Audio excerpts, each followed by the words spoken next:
ફિલ્મના ખાન ત્રણ સિસ્ટમના કારણે આગામી 48 કલાક ગુજરાત માટે ભારે। ઉત્તર ગુજરાતમાં અતિ ભારે વરસાદની આગાહી, તો સૌરાષ્ટ્રમાં આગામી 24 કલાક ભારે રહેશે। વરસાદની આગાહી કરવામાં આવી છે। વીજળીના કડાકા સાથે વરસાદની આગાહી કરાઈ છે।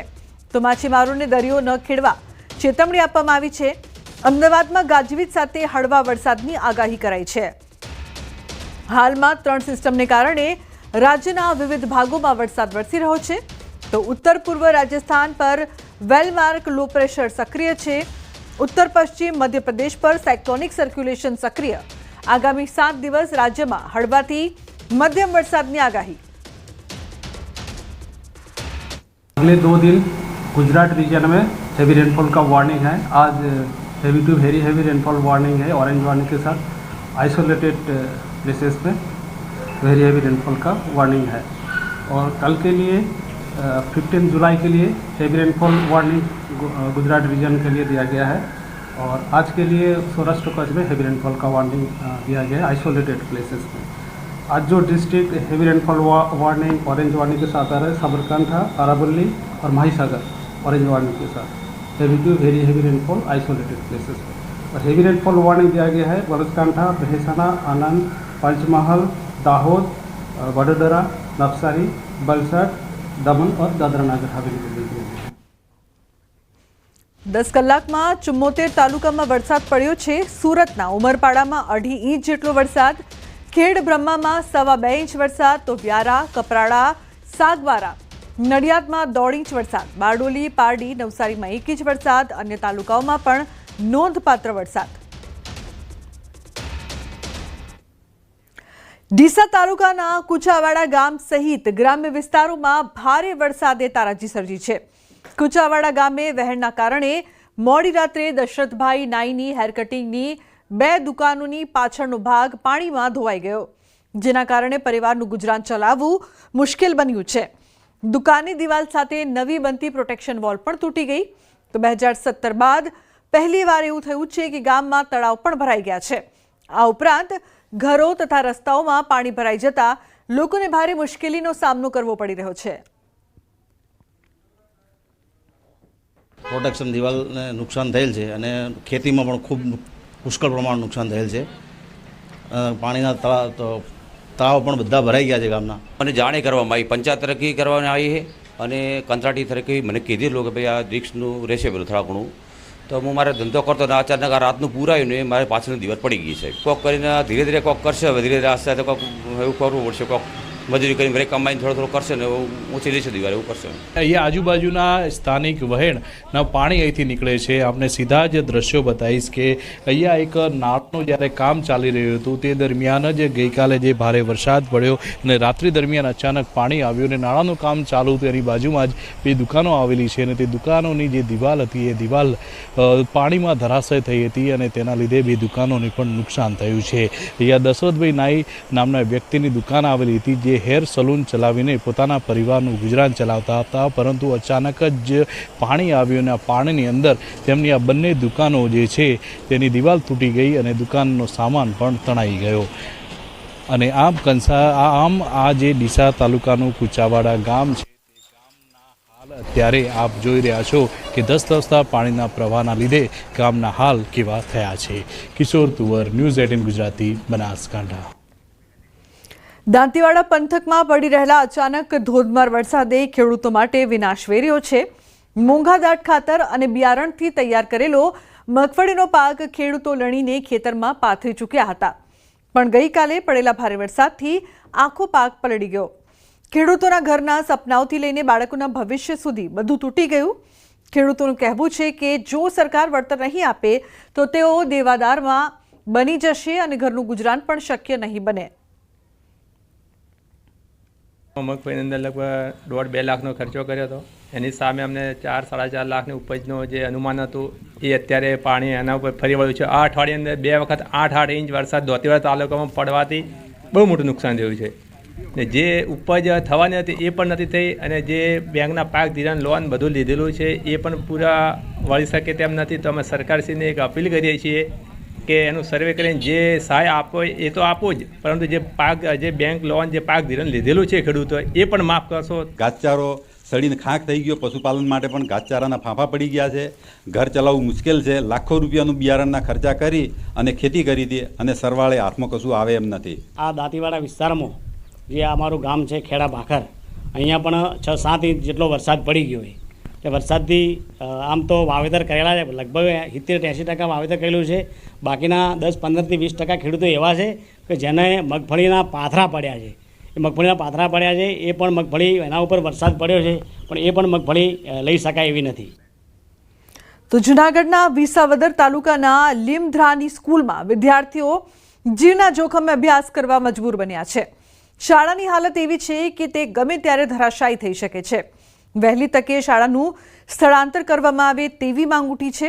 આ શાળામાં 60 જેટલા વિદ્યાર્થીઓ ધોરણ 9 અને 10માં અભ્યાસ કરે છે. ગામમાં છેલ્લા 50 વર્ષથી આ શાળા ચાલી રહી હોવાનું સામે આવ્યું છે અને છેલ્લા 15 વર્ષથી આ શાળા અતિ જર્જરિત બની છે. સ્કૂલની ઇમારતમાં જ્યાં જુઓ ત્યાં પોપડા જ જોવા મળી રહ્યા છે. તો છત પરથી સળિયા પણ બહાર નીકળી ગયા છે. તો બીજી તરફ ધોરણ 9 અને 10માં અભ્યાસ કરતા બાળકો વચ્ચે એક જ વર્ગ શિક્ષક હોવાનું પણ ખુલ્યું છે. અનેક રજૂઆતો છતાં કોઈ કામગીરી ન થતી હોવાનો ગ્રામજનોનો આક્ષેપ છે. શાળાના આચાર્યએ આગામી સમયમાં વૈકલ્પિક વ્યવસ્થા કરવાની ખાતરી આપી છે. આયા અમારી ગામમાં સ્કૂલ લગભગ 50 વર્ષ થયા છે અને આ લગભગ 15 વર્ષથી આ હાવ જર્જરિત હાલતમાં છે. તો બાળકો કદાચ બેઠા હોય તો સાઈડમાં એની માથે પોળા પડે છે, લોખંડ હાવ જર્જરિત છે અને ટૂંક સમયમાં સ્લેબ કદાચ જર્જરિત થઈને બાળકો માટે પડશે, બાળકોની કદાચ અઘટના બનશે, મૃત્યુ પામશે તો આનો જવાબદારી કોણ રહે? વર્ષથી ત્યાં જર્જરિત જેવી છે અને બાળકો એમાં ભણવામાં થોડીક એને તકલીફ પડે એવું છે, ઉપર પોપડા પડે એવી છે. બાળકોના ભવિષ્ય માટે આ જર્જરિત સ્કૂલ સારી બનાવે. બીજી બાજુમાં જગ્યા છે ત્યાં નવી બિલ્ડિંગ બનાવવાની અને મંડળની કાર્યવાહી ચાલુ છે. ત્યાં સુધી અમે આની વૈકલ્પિક વ્યવસ્થા બીજે બેસાડવા માટે હાલ પૂરતી કરવાના છીએ. અત્યારે વૈકલ્પિક વ્યવસ્થા એવી વિચારી છે કે અહીંયા આવું બિલ્ડિંગ થોડીક જોખમ જેવું છે એટલે અહીંયા નહીં બેસાડીએ અમે, અને બાજુમાં જે રૂમ ભાડે છે ત્યાં અમે બેસાડી દઈશું. જૂનાગઢ જિલ્લાના વિસાવદર તાલુકાના લીમધરા ગામે વિદ્યાર્થીઓ જીવના જોખમે અભ્યાસ કરી રહ્યા છે. ખાસ કરીને જે દ્રશ્યો બતાડવાનો પ્રયાસ કરીશ કે લીમધરાની જે હાઈસ્કૂલ છે જેમાં ધોરણ 9 અને 10ના 2 વર્ગો ચાલે છે અને આ સ્કૂલની અંદર એવી પરિસ્થિતિ થઈ છે કે છેલ્લા ઘણા સમયથી આ ટ્રસ્ટ સંચાલિત જે સ્કૂલ છે અને તેની અંદર હાલ આ સ્થિતિ જોઈ શકો છો કે ખીલાસરીઓ દેખાવા લાગી છે અને જે આખું જે બાંધકામ છે તે નબળું થઈ ગયું છે. વિદ્યાર્થીઓ ભયના નેજા હેઠળ અહીં અભ્યાસ કરી રહ્યા છે. ભય ફેલાયો છે વિદ્યાર્થીઓમાં, જીવના જોખમે અહીં અભ્યાસ કરી રહ્યા છે અને સીધા જ જે ક્લાસરૂમના દ્રશ્યો પણ બતાડવાના પ્રયાસ કરીશ કે વિદ્યાર્થીઓ અહીં અભ્યાસ કરી રહ્યા છે. 60 જેટલા વિદ્યાર્થીઓ આ સ્કૂલની અંદર છે પરંતુ ક્લાસરૂમની પણ સ્થિતિ એવી જ છે. ગમે ત્યારે સામાન્ય એવો ધરતીકંપ આવે કે કોઈ પણ જે ધોધમાર વરસાદ આવે તો અહીંથી પોપડા પડવા લાગે અને જેના કારણે વિદ્યાર્થીઓ અહીં અભ્યાસ કરતા હોય તો મોટી જાનહાનિ પણ થઈ શકે તેવી એક સંભાવના છે. જ્યારે એક માંગ એવી પણ ઉઠી છે કે વહેલી તકે આ જે સ્કૂલનું સ્થળાંતર કરવામાં આવે ને આ બંને વર્ગોને અન્ય જગ્યાએ ક્યાંક વિદ્યાર્થીઓને ભણાવવામાં આવે તેવી માંગ ઉઠી છે. જો આગામી સમયમાં કોઈ પણ મોટી દુર્ઘટના બને તો જવાબદાર કોણ તેવા પણ સવાલો ઉઠ્યા છે. અમર બખાઈ, ન્યૂઝ 18 ગુજરાતી, લીમધરા. તો રાજકોટના લોકમેળા અંગે રૂપાલાનું નિવેદન, યાંત્રિક રાઇડ સાથે મેળો થવો જોઈએ. એસઓપી બાબતે અધિકારીઓ અડગ છે, હું મુખ્યમંત્રીને રજૂઆત કરવાનો છું. રૂપાલાએ જણાવ્યું કે નાના માણસોને રોજગારી મળી રહે તે હેતુથી તંત્ર અને રાઇડ સંચાલકો વચ્ચે સેતુ બને તે બાબતે રજૂઆત કરીશ. તો એસઓપી બાબતે અધિકારીઓ અડગ જોવા મળી રહ્યા છે. રાજકોટમાં લોકમેળા અંગે રૂપાલા દ્વારા નિવેદન આપવામાં આવ્યું છે કે હું મુખ્યમંત્રીને આ અંગે રજૂઆત કરીશ. યાંત્રિક રાઇડ સાથે મેળો થવો જોઈએ તેવું પણ તેમણે કહ્યું. તો એસઓપી બાબતે અધિકારીઓ પણ અડગ જોવા મળી રહ્યા છે. સાબર ડેરી દ્વારા પશુપાલકોને ભાવફેર ઓછો ચૂકવવામાં આવતા મામલો બગડ્યો. પશુપાલકો સાબર ડેરી સામે દેખાવો કરવા પહોંચ્યા. આ દરમિયાન પોલીસની ટુકડી આવી જતા પોલીસ અને પશુપાલકો વચ્ચે અથડામણ સર્જાઈ. પશુપાલકો દ્વારા પોલીસ ઉપર પથ્થરમારાની ઘટના પણ બની હતી. પશુપાલકો બેકાબૂ થતા પોલીસ દ્વારા લાઠીચાર્જ કરી દેવામાં આવ્યો હતો. આ ઘટના સમયે સાબર ડેરીના ગેટને પણ નુકસાન પહોંચાડવામાં આવ્યું હતું. તો બીજી તરફ અમદાવાદ ઉદયપુર નેશનલ હાઈવે પર પશુપાલકોએ ચક્કાજામ કર્યો. નેશનલ હાઈવે પર પથરાવ કરવામાં આવતા પોલીસે જવાબી કાર્યવાહીમાં 70 કરતાં વધુ ટીયર ગેસના સેલ છોડ્યા. આ ઉપરાંત 60 જેટલા પશુપાલકોની અટકાયત પણ કરી. વિરોધ કેમ કરવામાં આવ્યો તે સાબર ડેરી ખાતે પશુપાલકો ભાવફેર ઓછો ચૂકવાયાનો વિરોધ કરવા એકઠા થયા હતા. આ દરમિયાન પશુપાલકોને તેમની માંગણીઓ રજૂ કરવા માટે ડેરીના કમ્પાઉન્ડમાં જતા અટકાવાયા હતા, જેના પગલે પોલીસ અને પશુપાલકો વચ્ચે માથાકૂટ વધી ગઈ. પશુપાલકોની એવી ફરિયાદ હતી કે અમને ડેરી દ્વારા ગત વર્ષની સરખામણીએ ચાલુ વર્ષે ફેટનો ભાવ ઓછા દરે 960 પ્રતિ કિલો જાહેર કરવામાં આવ્યો. ગયા વર્ષ કરતાં પણ ઓછા પૈસા ચૂકવાયા છે. તો પશુપાલકોની સાથે ખેડૂતો પણ આ દેખાવમાં જોડાયા છે. ત્યારે 80 જેટલા પોલીસ કર્મીઓના કાફલાએ સ્થિતિને સંભાળવા ત્યાં આવી પહોંચ્યા હતા. સાબર ડેરી સામે જ પશુપાલકોએ નારેબાજી શરૂ કરી હતી, જેના લીધે સ્થિતિ વધુ વણસી હતી. તો અલગ અલગ દ્રશ્યો, પશુપાલકોનો વિરોધ, દરવાજો તોડવામાં આવ્યો, વાહનોમાં પણ તોડફોડ કરવામાં આવી, જે બાદ ટીયર ગેસના સેલ છોડાયા. સાવરકુંડલા ખરીદ વેચાણ સંઘે ખેડૂતોનો હલ્લાબોલ. યુરિયા ખાતર ખેડૂતોને ન મળતા ખેડૂતોએ ખરીદ વેચાણ સંઘને ઘેર્યું હતું. 70 ગામના ખેડૂતો અને પ્રતિનિધિઓ ખરીદ વેચાણ સંઘે પહોંચીને હલ્લાબોલ કર્યું. ખેડૂતોએ સૂત્રોચ્ચાર કરી ખરીદ વેચાણ સંઘના પ્રમુખોનો ઘેરાવ કર્યો. તો ખરીદ વેચાણ સંઘનો હલ્લાબોલ કરી ખેડૂતોએ ડેપ્યુટી કલેક્ટરને આવેદન પાઠવ્યું હતું. વિરોધને પગલે ખરીદ વેચાણ સંઘના પ્રમુખે ત્યાંથી ચાલતી પકડી હતી. તો યુરિયા ખાતરની સંઘમાં 50 ટનનો જથ્થો હાજર હોવા છતાં ખેડૂતો માટે યુરિયા ખાતરનું વેચાણ બંધ છે. જો કે ખરીદ વેચાણ સંઘ સાવરકુંડલાનું લાયસન્સ 15 દિવસથી કેન્સલ થયું હોવાથી ખાતર બંધ થયાનું સામે આવ્યું છે. ખાતર ન મળતા ખેડૂતોને નુકસાની વરાપ નીકળ્યો હોવાથી ખાતરની ખાસ જરૂરિયાત છે. ભાવનગરના સિહોરમાં ખેડૂતોના દેખાવ. 5 ગામના ખેડૂતોનું વિરોધ પ્રદર્શન. તાલુકા પંચાયત કચેરીનો ઘેરાવ કર્યો. તલાટીને 5 ગામનો ચાર્જ સોંપાતા વિરોધ. તલાટીની ગેરહાજરીથી ખેડૂતોના કામ અટવાયા. તો કાયમી તલાટી માટે ખેડૂતોનું આંદોલન જોવા મળી રહ્યું છે. તો હલ્લાબોલ કરવામાં આવ્યો છે. જે પ્રકારથી 3 અલગ અલગ દ્રશ્યો આપ જોઈ રહ્યા છો. અમરેલી અને સાબરકાંઠાના પણ દ્રશ્યો અહીંયા સામે આવી રહ્યા છે. એક તરફ ખેડૂતો, પશુપાલકો છે, વિરોધ પ્રદર્શન કરી રહ્યા છે. સાબરકાંઠામાં ડેરી સામે વિરોધ પ્રદર્શન કરવામાં આવ્યો. તો સાબરકાંઠા, અમરેલી અને ભાવનગરમાં વિરોધ પ્રદર્શનના અલગ અલગ દ્રશ્યો. ખેડૂતો દ્વારા વિરોધ પ્રદર્શન, ક્યાંક પશુપાલકોનો વિરોધ. તો અમરેલીમાં ખેડૂતોએ હલ્લાબોલ કર્યું. પંચમહાલ જિલ્લામાં વરસાદે વિરામ નહીં લેતા ખેડૂતો ચિંતિત બન્યા છે. ગત વર્ષની સરખામણીમાં આ વર્ષે 20,000 હેક્ટરમાં વાવેતર ઓછું થયું છે. સતત વરસાદના કારણે વાવેતર માટે ખેતરોમાં વરાપ નથી આવતી. ઉલ્લેખનીય છે કે જિલ્લાના પૂર્વ વિસ્તારમાં ખેડૂતો સિંચાઈ સુવિધાના અભાવે માત્ર ચોમાસાની ખેતી પર જ નિર્ભર રહે છે.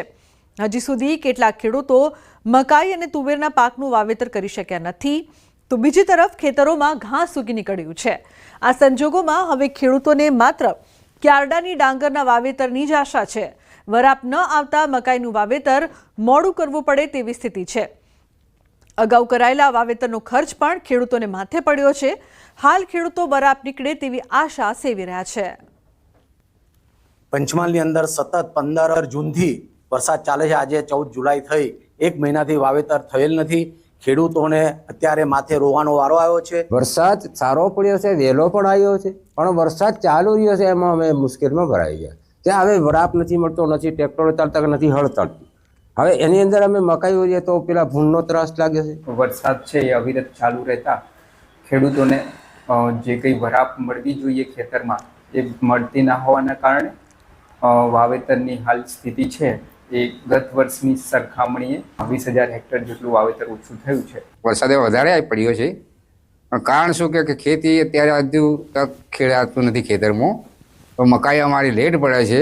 પંચમહાલ જિલ્લામાં ચોમાસાનો પ્રારંભ ખૂબ જ સારો થયો છે. ખેડૂતોને ખુશી અને આનંદ પણ છે, પરંતુ વરસાદે વિરામ નહીં પાડતા ખેડૂતોની હાલત હાલ કફોડી બની છે. હું આપને સીધા દ્રશ્યો બતાવીશ. આપ દ્રશ્યોમાં જોઈ શકો છો જે પ્રકારે હાલ ખેતરોની સ્થિતિ છે. આપ જોઈ શકો છો ખેતરોમાં હાલ પણ ઘાસ ઉગી ગયું છે અને પશુઓ છે તે ચરાવવા માટે ખેડૂતો મજબૂર બન્યા છે. કેમ કે વરસાદ વિરામ નહીં લેતા ખેતરોમાં વરાપ નથી આવતો અને વરાપ નહીં આવતા ખેડી શકાતા નથી, જેથી હાલ ખેડૂતોને ખેતરો એમ જ પડી રહેવા દેવા માટે મજબૂર બન્યા છે. સાથે સાથે કેટલાક ખેડૂતોએ પ્રથમ વરસાદે જે ખેતી કરી હતી તેના ઉપર પણ હાલ પાણી ફરી વળતા ખેડૂતોને મોંઘાદાટ ખાતર અને બિયારણ નિષ્ફળ જવાની પરિસ્થિતિનું નિર્માણ થઈ છે. ત્યારે હાલ તો ખેડૂતો મેઘરાજા ભલે મહેર કરી રહ્યા હોય, પરંતુ થોડા દિવસ માટે મેઘરાજા વિરામ કરે અને ખેતી કરવા માટે થોડો સમય આપે એવી પણ આજીજીઓ કરતા જોવા મળી રહ્યા છે.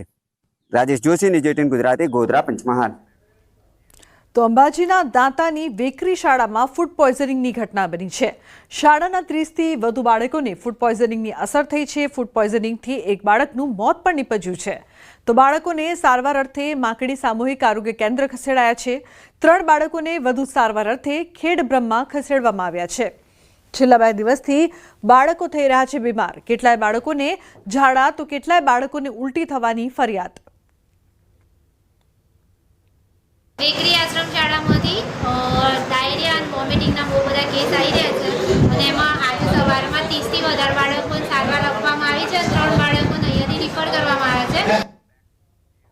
ભાવનગરમાં ચોમાસાના પ્રારંભ બાદ પાણીજન્ય બીમારીઓએ માથું ચક્યું છે. શહેરની સરટી હોસ્પિટલમાં મે માસની સરખામણીએ જૂન માસમાં દર્દીઓની સંખ્યામાં વધારો જોવા મળ્યો છે. ત્યારબાદ પણ દર્દીઓની સંખ્યા સતત વધતી જાય છે. વરસાદ બાદ દૂષિત પાણીના કારણે હોસ્પિટલમાં દર્દીઓની સંખ્યા વધી છે. છેલ્લા 1 માસમાં ઝાડા ઉલટીના દર્દીમાં 8% અને તાવના કેસમાં 6%નો વધારો થયો છે. હવે આ જ્યારે ચોમાસાની ઋતુ શરૂ થઈ છે ત્યારે વિસ્તારમાં ઘણા પાણીને લગતા રોગોનો ખૂબ જ વધારો થયો છે, જેમાં ઝાડા ઉલટી, મલેરિયા, ટાઇફોઇડ, ડેન્ગ્યુ જેવા રોગોનો વધારો થયો છે, જેમાં પાણીજન્ય રોગો અને વાહકજન્ય રોગો બંને સમાવેશ થાય છે. કાંતિ અમૃતિયાના રાજીનામાના નાટકનો પર્દાફાશ. કાંતિ અમૃતિયા અને એક વ્યક્તિની ઓડિયો ક્લિપ વાયરલ. રાજીનામાના ડ્રામા બાદ રેકોર્ડિંગ વાયરલ. રાજીનામું આપવાનું નથી પણ વધુ લોકોને મોકલજો. વધુ લોકોને ગાંધીનગર મોકલવાનું કહી રહ્યા છે. વટ માટે ગાંધીનગર જવાનું છે, રાજીનામું આપવાનું નથી. રાજીનામું આપવાનું નાટક હોવાનું અમૃતિયાનો મત. ઓડિયો ક્લિપની ન્યૂઝ 18 નથી કરતું પુષ્ટિ.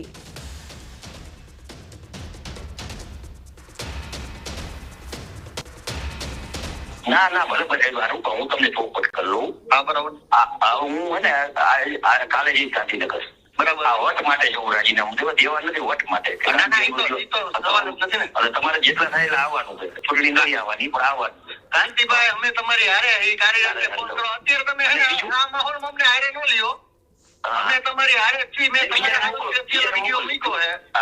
બીજાને મોકલજો. અને મકરસંક્રાંતિ વીડીમાં આવે 4. તો શું કાંતિભાઈએ વટ માટે આ તાયફા કર્યા? મોરબીમાં પડેલા ખાડા પૂરવામાં વટ બતાવો. પ્રજાના કામ કરવામાં વટ કેમ નથી બતાવતા? મોરબીથી લઈને ગાંધીનગર સુધી આવા તાયફા કેમ? રાજીનામું નહોતું આપવું તો આવા તાયફા કેમ? જનતાને મૂર્ખ બનાવવાનું બંધ કરો.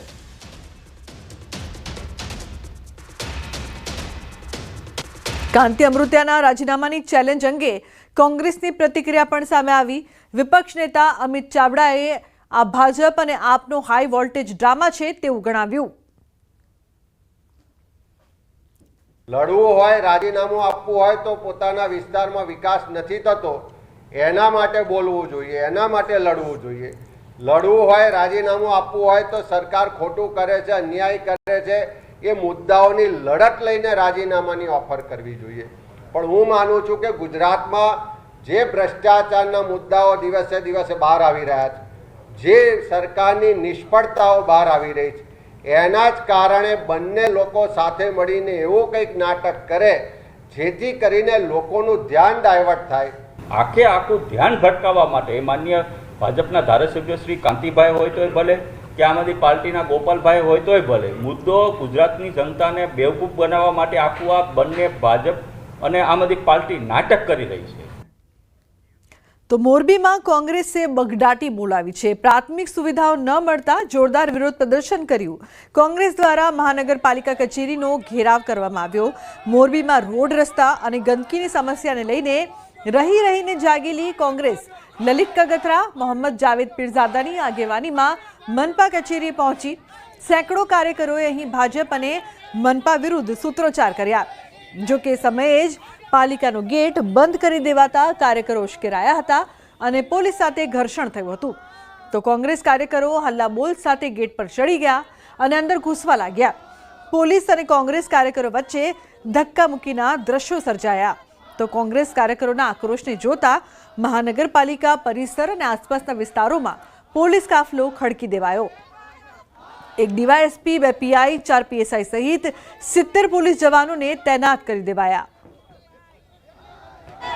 ચીફ ઓફિસરને રજૂઆત કરવા માટે કોંગ્રેસ પાર્ટી આવે છે તો તમે બહારનો ગેટ બંધ કરી અને લોકશાહીની હત્યા કરો છો.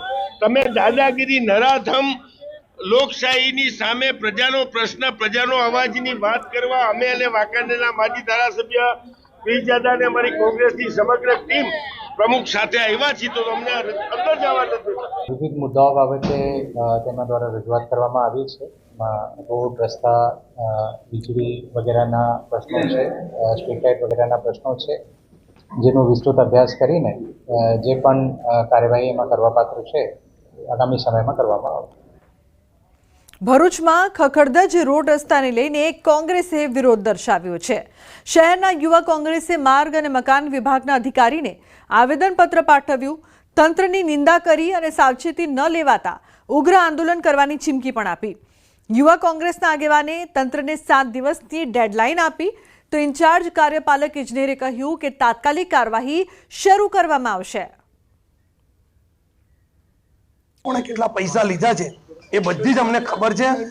આજે કાર્યપાલક ઇજનેરે અમને 7 દિવસની અંદર સમિતિ બેસાડી અને આ રોડની ઉપર કાર્યવાહી કરશે અને હાલમાં કેટલું પેમેન્ટ અને કેટલું કામ બાકી છે એની માહિતી હમણાં આપે છે. આવનારા દિવસોમાં એટલે 7 દિવસની અંદર અમને યોગ્ય જવાબ નહીં મળે તો આવનારા દિવસોમાં મતલબમાં સોમવાર પછી ભરૂચ જિલ્લાના તમામ રસ્તાઓ પર અમે આંદોલન કરીશું, રોડ રોકીશું, કે આ તમામ અધિકારીઓની ગાડીઓ રોકીશું અને આ કચેરીને તાળાબંધી કરીશું. જે મરામતની કામગીરી હાલ ચાલી રહેલી છે તેનાથી આવેદન આપનાર વ્યક્તિઓને વાકેફ કરવામાં આવેલ છે તથા તેમની જે સ્પેસિફિક રજૂઆત હતી તે રસ્તાઓ વિષયના ચૂકવણાની વિગત અને હાલ ચાલી રહેલા રસ્તાઓની બાકીની અદ્યતન વિગત આપવા માટે દિન 7નો સમય મેળવેલ છે અને તે મુજબની કાર્યવાહી વિભાગ દ્વારા કરવામાં આવશે તેવી બાહેધરી આજરોજ અમો દ્વારા આપવામાં આવેલ છે. રાજકોટની કર્ણાવતી ઇન્ટરનેશનલ સ્કૂલ ખાતે NSCIનો હલ્લાબોલ, FRCના નિયમોને નેવે મૂકીને બેફામ ફી ઉઘરાવવાનો આરોપ છે. છેલ્લા 2 વર્ષથી વધારાની ફીસ ઉઘરાવવાનો પણ આરોપ છે. તો NSCIના હોદ્દેદારો, કાર્યકર્તાઓ અને પોલીસ વચ્ચે ઘર્ષણ. સૌરાષ્ટ્ર ઝોનના FRC કમિટીના ચેરમેનની ભરતી કરવાની માંગ. છેલ્લા 5 મહિનાથી જગ્યા ખાલી પડી હોવાનો NSCIનો દાવો છે. તો સૌરાષ્ટ્ર ઝોનની 650 સ્કૂલના વિદ્યાર્થીઓની ફી અંગે કોઈ પણ નિર્ણય ન લેવાયો હોવાનો પણ આરોપ છે. પ્રોવિઝનલ ફીના બહાને ખાનગી શાળાઓ લૂંટ ચલાવતી હોવાની પણ ફરિયાદ છે.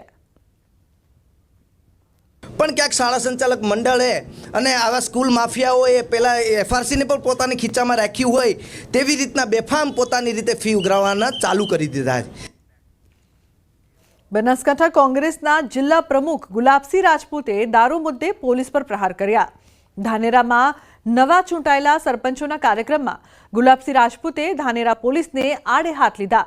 ગુજરાતમાં સૌથી વધુ દારૂ બનાસકાંઠામાંથી આવે છે. પોલીસના વોટ્સએપ ગ્રુપ બન્યા છે. દારૂની ગાડીવાળા નંબર પ્લેટનો ફોટો પાડી ગ્રુપમાં નાખે. કોઈએ ગાડી રોકવી નહીં. ગામડાઓમાં ખુલ્લેઆમ જાહેરમાં સ્ટેન્ડ ચાલે છે. બનાસકાંઠામાંથી મહિને 7 થી 8 કરોડનો દારૂનો હપ્તો જતો હોવાનો પણ આક્ષેપ કર્યો છે. તમે તો તમારા ગામમાં દારૂ વેચે તમને ખબર છે કે નહીં? ખુલ્લેઆમ સ્ટેન્ડ ચાલે છે કે નહીં? જાહેરમાં સ્ટેન્ડ ચાલે છે ને? જાહેરમાં દારૂ વેચાય, સ્ટેન્ડ ચાલે છે તો આપણને ખબર છે, આ પોલીસને નથી ખબર. પણ હપ્તા દર મહિને 7 થી 8 કરોડ રૂપિયાનો હપ્તો આ બનાસકાંઠાની અંદરથી જાય. રાજકોટના કાલાવડ રોડ પર આવેલી પરિશ્રમ હાઉસિંગ સોસાયટીના લોકો પ્રાથમિક સુવિધાઓના અભાવે પરેશાન છે. સ્ટ્રીટ લાઇટ, પાકા રસ્તા અને પીવાના પાણી જેવી જરૂરી સેવાઓના અભાવે રોષે ભરાયેલા ફ્લેટ ધારકોએ વિરોધ નોંધાવ્યો છે. સોસાયટીની બહાર બેનર લગાવીને રાજકીય પક્ષો માટે પ્રવેશ પર પ્રતિબંધ મૂક્યો છે. તો પડતર સમસ્યાઓનું નિરાકરણ ન થાય ત્યાં સુધી કોઈપણ નેતાને સોસાયટીમાં પ્રવેશ આપવામાં આવે નહીં. કોઈ રાજકીય પક્ષના હાથા નથી અમારી મુખ્ય માંગ અત્યારે બે, એક આડો રોડ અને ઊભો રોડ, એ અત્યારે ખોઈ તો હમણાં પાણીની લાઈન નાખવા હતું, એની સાઈડ પણ રિપેર હરખી નથી કરી. એના માટે અકસ્માત અને રોડ ઉપર સ્ટ્રીટ લાઇટ એની છેલ્લા 3 વર્ષથી આ 3 વાર લેખિત અને 3 વાર મૌખિક રજૂઆત કરવા છતાં કોર્પોરેટર ખો દેશે કે કોર્પોરેટરની ગ્રાન્ટમાંથી નથી થાય એમ, ધારાસભ્ય અથવા સાંસદની ગ્રાન્ટમાંથી થાય એમ છે. મીઠા પીવાનું એ આપણે પ્રશ્ન છે. બીજા છે આ ગટર બહુ જ વાસ આવે છે, વરસાદ થાય અને આ બાજુ હવા આવે ત્યારે બહુ વાસ આવે, એ મોટી સમસ્યા છે. બીજી છે રોડ અને લાઇટ. અમે બધા સવારે 6:30 વાગ્યામાં છોકરા મૂકવા જઈએ, 8 દિવસથી એમાં પાણી, એક વાર વરસાદ થાય અઠવાડિયા દિવસ પાણી નથી નીકળતું, એટલે આપણે છોકરાના આગેથી મૂકવા જઈએ, મોડું થઈ જાય, એન્ટ્રી નથી દેતા. સગવડ કાઢીને આપે એના અમે મત દેશું, એના આવા દેશું. જે અમને સગવડ નહીં આપે એટલે ગેટના અંદર એન્ટ્રી નહીં કરવાની. તો બુલેટિનમાં હાલ બસ આટલું જ. તમામ મહત્વપૂર્ણ સમાચાર માટે આપ જોતા રહો ન્યૂઝ 18 ગુજરાતી. નમસ્કાર.